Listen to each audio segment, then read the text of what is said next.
रमजान से पहले नियतें तो की थी, रोजे रखूंगा, अब की बार तो तरावी भी मैं कुरान से पढ़ूंगा और वहां पढ़ूंगा जहां पर सुकून से कुरान पढ़ा जाता हो। रमजान आया, ये हदीस भी सुनी हमने कि भाई रमजान में शयातीन को झकेड़ दिया जाता है, आसमानों के दरवाजे खोल दिए जाते हैं, जन्नत के दरवाजे खोल दिए जाते हैं, जहन्नुम के दरवाजे बंद कर दिए जाते हैं।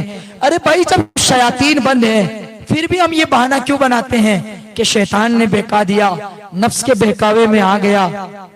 इस तरह के बहाने बनाकर रमजान के फर्ज रोजे भी हम छोड़ देते हैं, तरावी भी हमारा मुस्लिम मुआशरा मेरे हिसाब से तो 5% तरावी पढ़ता होगा, और 5% भी जो पढ़ता है वो सिर्फ, मैं कमा तो इल्ला माशाल्लाह बात कर रहा हूँ, सबकी नहीं कहता, कुछ तो यूं है कि बस खाली बस फॉर्मेलिटी करनी है, जहां जल्दी जल्दी तरावी हो, जहां से जल्दी छुट्टी मिले वहां जाए, जहां से अल्फाज भी दुरुस्त समझ में ना आए, ऐसी जगह जाकर वो अपनी नमाज भी खराब करते हैं, अपना वक्त भी खराब करते हैं। वो सवाब कमाने नहीं जाते, वो तो शायद ये चाहते हैं कि अल्लाह का ये फरीजा हम पे है, सुन्नत मौक़िदा है पढ़नी पड़ेगी। वो अदा तो सुन्नत मौक़िदा करने जाते हैं, मगर उनकी सुन्नत मौक़िदा अदा नहीं होती, बल्कि वो उल्टे गज़ब इलाही के शिकार होते हैं। कुरान दुरुस्त तलफ़ुज़ के साथ जब तक नहीं पढ़ा जाएगा तब तक कुरान की बरकतें हमें मुयस्सर नहीं होगी। तरावी पढ़ रहे हैं, मतलब कुरान से तरावी पढ़ता हूं, अरे भाई कितनी मिनट में, 2 पारे 40 मिनट में खत्म कर दिए, बड़े शानदार पढ़ाते हैं हजरत तो तरावी, तो साहब 40 मिनट में 2 पारे पढ़ा दिए, तो फिर रकातों का हिसाब, 2 सिपारों का वक्त, फिर तो शायद उसने जैसा कुरान पढ़ना चाहिए वैसी तरावी नहीं पढ़ी होगी ना। उसने सुकून क्यों नहीं है जिंदगी में? तरावी पढ़ रहा है, नमाज पढ़ रहा है, सुकून क्यों नहीं है? कहीं ऐसा तो नहीं कि फॉर्मेलिटी के लिए जा रहे हैं, बस एक ये अल्लाह की तरफ से हुक्म है, सुन्नत मौक़िदा है, बस ये पूरा करना है।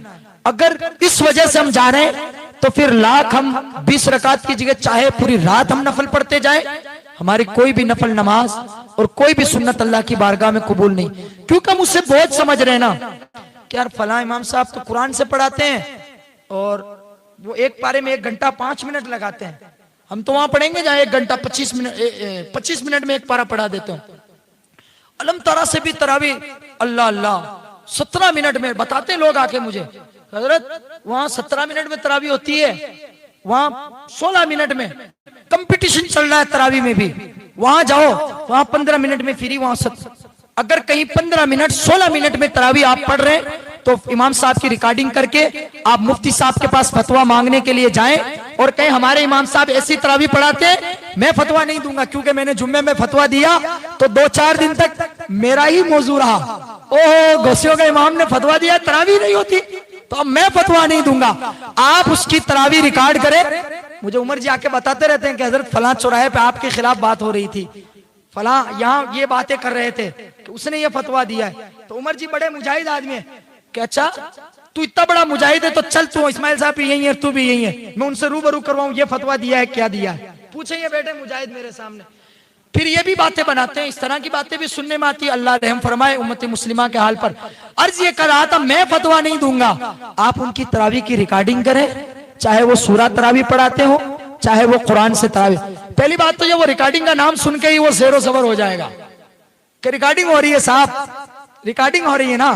अब तो इस्माइल साहब का फतवा भी झूठा हो सकता है, फलां का फतवा भी झूठा हो सकता है, मगर जो ये मोबाइल में रिकॉर्ड है ना इसको तो कोई नहीं झुठला सकता ना। रिकॉर्ड करके ले जाएं और मुफ्ती साहब से कहें मुफ्ती साहब जरा हमारे इमाम साहब ऐसे तरावी पढ़ाते हैं, अब आप बताइए कि हमारे इमाम साहब के पीछे मेरी तरावी होगी या नहीं होगी। अरे आप 20 मिनट दे रहे हैं, 25 मिनट आप दे रहे हैं, तो कम से कम दुरुस्त तलफ़ुज़ से तो आप पढ़े ना। 17 मिनट में तरावी में तो हजरत हो जाएगी क्या? 17 मिनट में 15 मिनट में दुरुस्त तलफ़ुज़ से पढ़ ही नहीं पाएगा, फिर तो तू आर हूं जा अल्लाह अकबर अल्लाह अकबर। बास जगह तो कुरान भी इतना गलत पढ़ा जा, अभी कई रिकॉर्डिंग आई सुनने के सामने, पता ही नहीं चलता कौन सा पारा पढ़ रहे हैं। या लमून तालमून इन कुंतुम सादिकीन अल्लाहु अकबर, पता ही नहीं चलता। कुरान को इतना दुरुस्त ठहर ठहर कर तलफ्फुज के साथ में पढ़ो कि एक एक हर्फ गिनने में आ सके। जब तो है कुरान, सुकून नहीं है ना, तरावी भी पढ़ता है बंदा, 40 मिनट जाके 2 पारे सुन के भी आता है, फिर भी सुकून नहीं है। अरे बाबू, सुकून कहां से आएगा जब आप कुरान ही गलत सुन रहे हैं? आप कुरान दुरुस्त तलफ्फुज से सुने ना, और तलफ्फुज और तरन्नुम के साथ सुने। खुदा की कसम, जब आप सुकून से कुरान पढ़ेंगे ना, अल्लाह आपकी जिंदगी में सुकून दे देगा। आप सुकून से तरावी पढ़ेंगे ना, अल्लाह आपकी जिंदगी में खैर से सुकून पैदा फरमा देगा।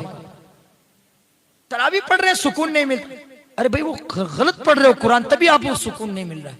आप सुकून से पढ़ते ना, आप सुकून से पढ़ देना। हमारे शायद ये अभी लाइव चल रहा होगा तो इस पे भी कई लोग सुनेंगे और कल फतवे लगाएंगे हमारे ऊपर कि रिकॉर्डिंग करने के लिए कहा है, ये करने के लिए कहा। बहुत सारे लोग हमारी तो पर की खबर रखते हैं, कहाँ क्या बोल रहे हैं, जुमे के खिताब में क्या बोला, तफसीर में हमने क्या बोला, असर के बाद दर से हर चीज हमारी तो रिकॉर्ड की जाती है। हम तो खुद रिकॉर्ड करते हैं तरावी पूरी, अल्हम्दुलिल्लाह हमारी। आप आए, हमारी तरावी की रिकॉर्डिंग ले जाएं, आप सुने इसको, और इंशाल्लाह कुरान लेके जब आप बैठेंगे ना, तो आप नाजरा खां भी पता चल जाएगा कि इस्माइल साहब कहां से कुरान पढ़ रहे हैं, कौन से सिपारे से पढ़ रहे हैं, कौन सा रुकू पढ़ रहे हैं। अल्हम्दुलिल्लाह हम तो सुकून से पढ़ते हैं। तो आप हजरात भी जहां गलत पढ़ा जाता हो ना, उनका बाइकाट करें। भीड़ जमा हो जाती है 17 मिनट में तरावी। एक शख्स आके मुझे कहता है, हजरत अजान कितने बजे होती है? अभी 8:15 बजे।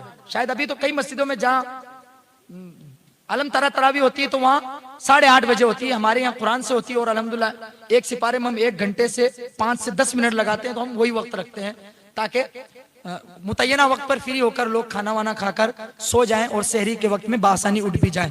मुझे एक शख्स आके, मैंने कहा वो इंजीनियर साहब हैं, शुरू में 1-2 दिन आए, तो 1 घंटा यार अल्लाह की बारगाह में नहीं दे सकते बताओ?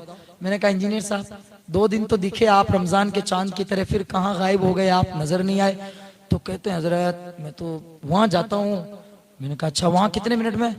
वहां तो बहुत मुश्किल 18 मिनट या 17 मिनट लगती है, वहां तो बड़ी तेजी से पढ़ी। इमाम साहब लाल चुट हो जाते हैं टमाटर की तरह, इतने जोश में पढ़ाते हैं ना कि लाल हो जाता है चेहरा इमाम साहब, इतने जोश और खरोश में पढ़ाते हैं, चिल्ला चिल्ला करते। मैंने कहा बाबू कुरान तो चिल्ला चिल्ला कर नहीं, सुकून से पढ़ो ताकि अल्लाह ताला जिंदगी में भी सुकून अता फरमाए। फिर मैंने कहा अच्छा तो क्या कंडीशन होती? तो कहा अजान से 20 मिनट पहले अपॉइंटमेंट लेके जाना पड़ता है जगह रोकने के लिए। मैंने कहा यार आप 15 मिनट पहले जा रहे हैं, 20 मिनट वहां दे रहे हैं तरावी में, 15 और 20 कितने 35, 25 मिनट आप और एक्स्ट्रा दे दें तो सुकून से कुरान सुनने के लिए आपको मिल जाएगा। गलत तो नहीं कहा मैंने? 15 मिनट पहले जाके जगह बुक कर रहा है वो। यार कुरान सुन के जन्नत में जगह बुक कर लो ना, जल्दी जल्दी पढ़ने के चक्कर में कि भीड़ इतनी होती है, भीड़ इतनी होती है कि जगह ही नहीं मिलती मस्जिद में। कहीं ऐसा ना हो कि नीचे वाली या ऊपर वाली मंजिल में नंबर आ जाए। ये कौम है उम्मत के, ये उम्मत के हालात हैं। तो फिर डरो अल्लाह के अजाब से। इन्न ज़लज़लतस्साअति शैउन अज़ीम, बेशक अल्लाह रब्बुल इज्जत कयामत के दिन जब वो जलजला आएगा तो बड़ा शदीद जलजला है। कंडीशन ये होगी कि लोगों को तुम देखोगे तदहलु कुल्लु मुर्दिअतिन अम्मा अर्दअत व तदउ कुल्लु ज़ाति हम्लिन हमलहा, दूध पिलाने वाली औरतें अपने बच्चों को दूध पिलाना छोड़ देंगी, और जिन औरतों के पेट में हल होगा वो औरतें हमल वालों को हमल बाहर फेंक देगी।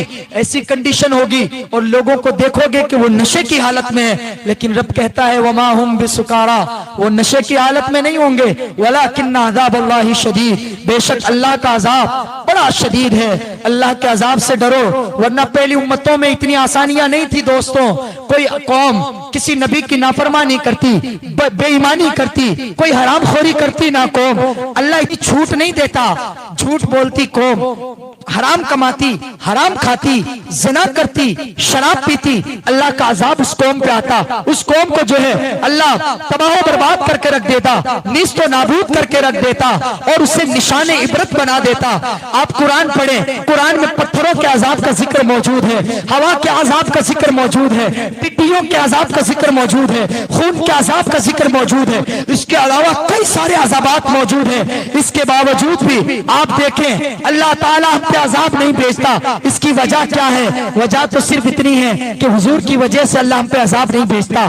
तो इस फायदे का, मौके का जो है नाजायज फायदा ना उठाएं, अल्लाह का शुक्र अदा करें कि अल्लाह तूने हमें अपना हबीब अता किया, जिनकी वजह से तू हम पे रहमो करम की बारिशें नाजिल फरमाता है। हालांकि हमारे अमाल इतने अच्छे नहीं है कि हम पे रहमो करम की बारिशें की जाए। क्यों मौला? हम झूठ हम बोलते हैं, चोरी हम करते हैं, डाकाजनी हम करते हैं, रहजनी हम करते हैं, जिनाकारी हम करते हैं, शराब नोशी हम करते हैं, और ना जाने कैसे कैसे गुनाहों का इर्तिकाब हम करते हैं। इसके बावजूद भी अजाब नहीं आता। तो अल्लाह का शुक्र अदा करो कि अल्लाह तूने हमें अजाब से महफूज रखा, जलजले के झटकों से हमें तूने महफूज रखा। ए अल्लाह, जैसे कयामत के दिन आज दुनिया में जैसे तू हमें जिल्लत और रुसवाई से बचाया हुआ है, कयामत के दिन भी हमारे गुनाहों पे पर्दा डाल देना, कयामत के दिन भी हमें अजाब से बचा लेना और हमारी मगफिरत याफ्ता लोगों में हमारा शुमार फरमा लेना।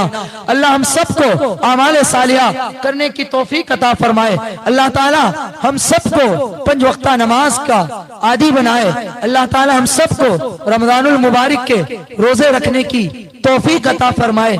जो आयत करीमा मैंने तिलावत की, मेरे दिल ने चाहा कि मैं आपको ज़कात के हवाले से भी कुछ बयान करूं, क्योंकि बहुत सारे लोगों की ऐसी तादाद है जो नमाजें पढ़ते हैं, रोजे भी रखते हैं, मगर ज़कात निकालना वो शायद टैक्स के जैसे समझते हैं कि हमें ये टैक्स देना पड़ेगा। बाबू, ये टैक्स नहीं है, ये हमारे माल का वो हिस्सा है जिसको निकालने के बाद हमारा माल हलाक होने से, बर्बाद होने से, चोरी होने से महफूज हो जाता है। अब कोई ज़कात नहीं निकालता तो फिर उसको बरकत नहीं मिलती, फिर वो जो है तरह तरह की परेशानियों में गिरफ्तार रहता है। बहुत सारे लोग कहते हैं हजरत इतना कमाता हूँ, बरकत नहीं होती। बाबू ज़कात निकालते हो? नहीं हजरत, ज़कात तो नहीं निकालता। फिर कोई कोई तो यूं भी कहते हैं कि ये ज़कात क्या होता है, मैं तो फला मेरी इतनी बिल्डिंग है, किराया आता है, मैं तो जो है टैक्स देता हूँ गवर्नमेंट को। यार, जब गवर्नमेंट इस चीज को मानती है कि जिसके पास माल ज्यादा हो तो वो जमा करवाए गवर्नमेंट के बैतुल माल में, ताकि वहां से लोगों की खिदमत की जाए।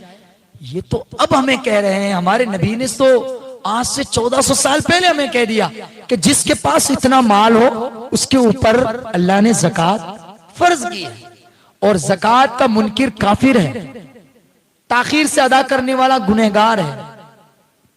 ज़कात अपने माल की जरूर निकालें। आपके सबसे ज्यादा हकदार अपनी माल और अपनी ज़कात का जो हकदार है, आपका अपना जामिया उस्मानिया कासमिया सुन्नी एजुकेशनल ट्रस्ट, आप इसमें अपनी ज़कात अदा कराएं, क्योंकि 7 कोस से दूर आते हैं चंदे वाले। आज ही बताओ, एक फर्जी चंदा करता हुआ पकड़ा गया, अभी ग्रुप पे व्हाट्सएप पे आ रहा है, वो पता नहीं दिल्ली का किसी मदरसे का वो चंदा कर रहे थे। कोई 7 कोस दूर से आ रहा है, कोई 8 कोस दूर से आ रहा है कि हमारे पास 400 बच्चे हैं, हमारे पास 300 बच्चे हैं। हमारे यहाँ तो 100 बच्चे रखना मुश्किल होता है मदरसों में। वहां के मदरसों के सफीर इतने जितने बच्चे नहीं होंगे हमारे ख्याल से। जब देखो तब वो सफीर आते हैं कि 300 बच्चे हैं, 400 बच्चे हैं, हमारे 500 बच्चे हैं। अल्लाह अल्लाह, किसने जाकर देखा? मैं उनको मना नहीं करता कि आप उनको ना दें, आप दें, लेकिन आपकी ज़कात का हकदार वो मदरसा ज्यादा है जो आपकी निगाहों के सामने है। अब आपकी निगाहों के सामने क्या है? हमारा मदरसा जामिया उस्मानिया कासमिया करकवाल, जहां से अल्हम्दुलिल्लाह कुरान की तालीम बड़े ही उम्दा तुझको एहतिशाम के साथ दी जाती है, जहां पर स्कूल में पढ़ने वाले बच्चों को भी क़िराअत के बेसिक ग्रामर पढ़ाकर कारी कुरान बनाया जाता है। 7 कोस दूर लोगों का अजीब रवैया बन चुका है कि हम तो इसमें नहीं देंगे, हम तो उसमें देंगे जहां हवाई जहाज में पढ़ाई करवाते हो, जहां समंदर में कश्ती में पढ़ाई करवाते हो। अरे यार, हवाई जहाज में पढ़ाई कहाँ होती है, समंदर में कहाँ पढ़ाई? पढ़ाई तो मदरसों में टूटे फूटे फर्श पर बैठकर, फटी चटाई पर बैठकर होती है।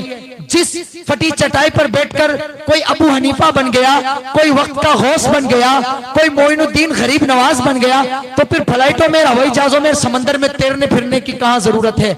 आपकी अपनी ज़कात आप दें तो जामिया उस्मानिया कासमिया को दें। आप जाकर देख भी सकते हैं कितने बच्चे हैं, हमारी ज़कात सही लग रही है कि नहीं लग रही है, आपकी निगाहों के सामने ना। आप जाके देखें, वहां के असातिज़ा का, वहां के मुआविरीन का, वहां की ट्रस्ट का बाजू बने आप और अपना सपोर्ट दें और बताएं कि हजरत हम आपके साथ हैं। इंशाल्लाह अब की बार तो हमने आपको जो है 10,000 की रसीद कटाई है, इंशाल्लाह अब की बार हमारी ज़कात जो निकलती है उसका 1/3 हिस्सा हम आपके मदरसे में देंगे और जो एक हिस्सा बचेगा वो इंशाल्लाह दूसरे सफीरों को देंगे।